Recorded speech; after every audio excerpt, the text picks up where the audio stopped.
Excuse me আমি আসছি।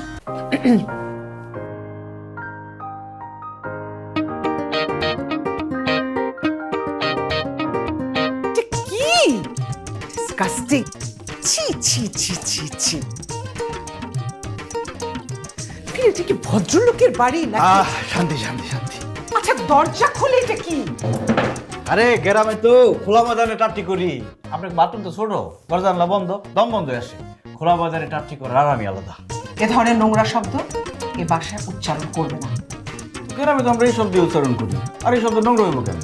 এটা তোমাদের গ্রাম না, শহর, ভদ্রলোকের বাড়ি। আর সেই ভদ্রলোকের বাড়িটা কি? আমার শ্বশুর বাড়ি। আমি এখনো স্বীকৃতি পাইনি, তবে ইনশাআল্লাহ ময় মুরব্বীর দোয়া থাকলে অবশ্যই স্বীকৃতি পাবো। চুপ করো। ঠিক আছে, চুপচাপ থাকি। খুব খিদা লাগছে, খাই লই আগে। আরে পুরো একের রান্না হয়েছে আম্মা। শোনো, মার হাতের ডিম ভাজাটা কিন্তু খুব স্বাদ হয়েছে। এটা শিখা রাখো, আমার এটা রান্না করে খাওয়াবা প্রতিদিন সকালে। থামো। তোমাকে বাসায় ঢুকতে দেওয়ার অর্থ এই না যে তুমি ডাইনিং টেবিলে আমাদের সবার সাথে বসে ব্রেকফাস্ট করতে পারো। Just leave the room. ঠিক আছে, মুরব্বী মানুষ কইছে। আমি কিন্তু প্রথমেই বলছিলাম, আম্মা জানের প্রথম আত্মসম্মানে বাধ্য। শরম পাইবো, আমার লোকে এক লগে উঠতে বসতে শরম পাইবো। আমি তো শরম পাবো না। সময় দিলাম, আস্তে আস্তে ঠিক হয়ে যাবে। How dare you! তুমি আমার আঁচল ধরার সাহস পাও কি করে? চুপ। হ্যাঁ, এটা তো খাওয়ার পরে মা রাত্রে হাত মুছতাম। আম্মা জান, মা ধনী গরিব হতে পারে, সন্তানের কাছে মায়ের আঁচল কখনো ধনী গরিব হয় না। ঠিক আছে, উঠে গেলাম, ডিমটা নিয়ে গেলাম, খুব মজা হয়েছে। মা, আমিও খাবো না। আমার স্বামী না খেলে আমিও খেতে পারবো না। আমি স্বামী ভক্ত বউ। আমি বক্তব্য আসো, আমরা কিন্তু খাবো না, আমরা নিয়ে নেবো। আরে আমি তো পাগল হয়ে যাবো। আরে রানু, পাগল হয়ে যাবো। তুমি এর মধ্যে আবার খাচ্ছ।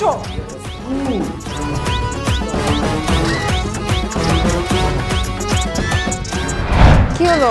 তোমার কি বেশি মন খারাপ? কষ্ট পাইছো? আরে না না, কষ্ট পাবো কেন?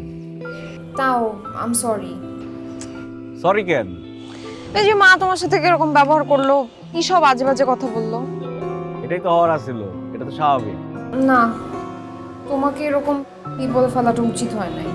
আমি যে কেন হঠাৎ করে বিয়ে করতে চাইলাম, এরকম ইম্পালসিভ একটা ডিসিশন নিয়ে নিলাম। সীমাহীন পাগলামি না থাকলে ভালোবাসা হয় না। আমি তো সব ভাইবা চিন্তায় আসছি, সমস্যা কোথায়? হ্যাঁ, কিন্তু আমার মনে হয় না মা শেষ অবধি তোমাকে মেনে নিবে। শেষ অব্দির কথা বাদ দাও। এখন অবধি যে তোমার মা আমার দাও দিয়ে খুব পায় নাই, সেটাই বড় কথা। ধ্যাৎ, আমি তো ভাবছিলাম যে আমি যখন ঢুকুম রামদা নিয়ে খুব যা ভাগ মেলে এক কুপদা কল্লা ফালাই দেবো। রামদা বাসায় নাই, থাকলে দিত ওটা।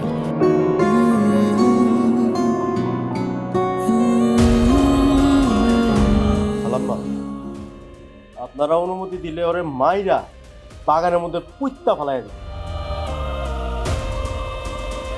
আর যদি আপনাকে মুখ দিয়ে কইতে সমস্যা হয়, তাহলে জাস্ট কল্লাটা শুধু কাইট করে কইলে মনে করবেন ঘটনা ঘটে গেছে। এইসব খুন খারাপি ক্রিমিনালি মিটিংয়ে আমি নাই। আমি ব্যবসা বাণিজ্য সব বন্ধ করে দিছি ভোগবিলাসী জীবনযাপন করার জন্য, জেলের চাকরি চালানোর জন্য না। পরামর্শ দিতে না পারো, নীরব সাক্ষী হয়তো থাকতে পারো।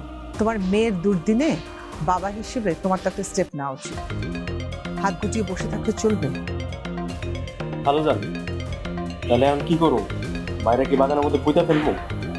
আপনি টেনশন করুন, ছুটির দেবো না। পরে সারা গাছ লাগাই দিব গোলাপের, সমস্যা তো না। খুনাখুনি কখনো সুন্দর সমাধান হতে পারে না। আমাদের অন্য কিছু ভাবতে হবে। তুমি যাও, যাও এখন। হ্যাঁ, আপনাকে দুজনের টেনশন দেখে আমারই টেনশন লাগে।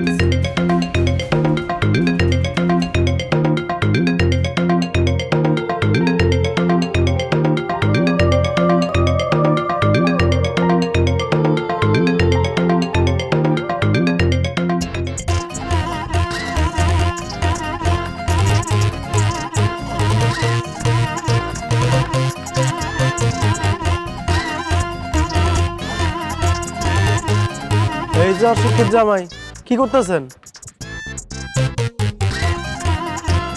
আচ্ছা, এই বাড়িটা কয় কাঠার উপরে? কত আরে 4-5 কাটা। চারবার কাটা না জায়গার দাম কেমন এই জায়গায় এক কাটার দাম কত কত টাকা ওটা তার কইতে পারি না, তো এইটা কইতে পারি যে আপনার 14 গোষ্ঠীর সম্পত্তি যা আছে সব যদি একসাথে বিক্রি করেন তা ওই বাড়ি টয়লেটে টেয়া হইব না। আরে কিস্তি সব মান হইতাছি চিন্তা করতেছি পোষাইবো নাকি আচ্ছা আর কোনো বাড়ি নাই ভাড়া মারা দেয় ভাইজান আপনার একটু শুয়ে দেই হ্যাঁ না, আপনি যেমনি পরিকল্পনা করতেছেন মনে হইতেছে আপনি 14 গোষ্ঠী লয়ে এই বাড়ির মধ্যে উঠে বয়ে থাকবেন, এর লাগে একটু শুয়ে দেখলাম। তা আপনি কি মানুষ না অন্য কিছু? তো যাই চিন্তা করেন খুব একটা লাভ হইব না, কারণ এই বাড়ির আপনি টিকতে পারবেন না। ঠিক আছে কিন্তু চেষ্টার ব্যাপার বাকিটা ইনশাআল্লাহ ময় মুরব্বীর দোয়া থাকলে এই বাড়িতে আমি ঠিক আছে দাম হই আর একবার যদি ঠিক আছে এবার বাড়ি বাবা এইবারের ময়লা আবর্জনা পরিষ্কার করে আরো দারোয়ান বাইরে রেখা দামু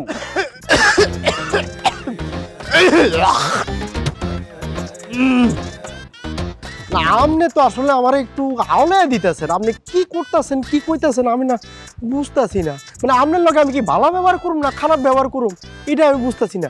একটু যদি কোন রকম যদি ক্লিয়ার কাট করে যদি কইতেন তাইলে আমি বুঝতাম যে আপনার লগে আসলে ব্যাপারটা কি চেঞ্জ করুম নাকি করুম। আমার জানি মাথার মধ্যে কেমন জানি করতেছে। এত চিন্তা করানো লাগবে না রে বাবা, যাও যাও যে কটা দিন আসো সুখে শান্তিতে খাইয়া একটু ঘুরে ফিরে বেড়াও যাও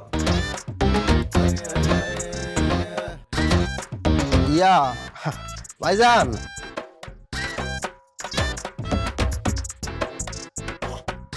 এই বাড়ির মধ্যে যদি কেউ টিকতে হয়, যদি খালাম্মার মন জয় করতে পারে তাইলেই সে টিকতে পারে। আর আপনার দ্বারা এটা সম্ভব না, আপনি টিকতে পারবেন না। এত কথা কয়ে লাভ নাই, আপনি নিজে চিন্তা নিজে করেন। ওই দারোয়ান লাঠিটা লগে রাখো কামে দিব কয়দিন পর নিজে লাঠি লাগানো লাগবো, আমার চিন্তা বাদ দেন।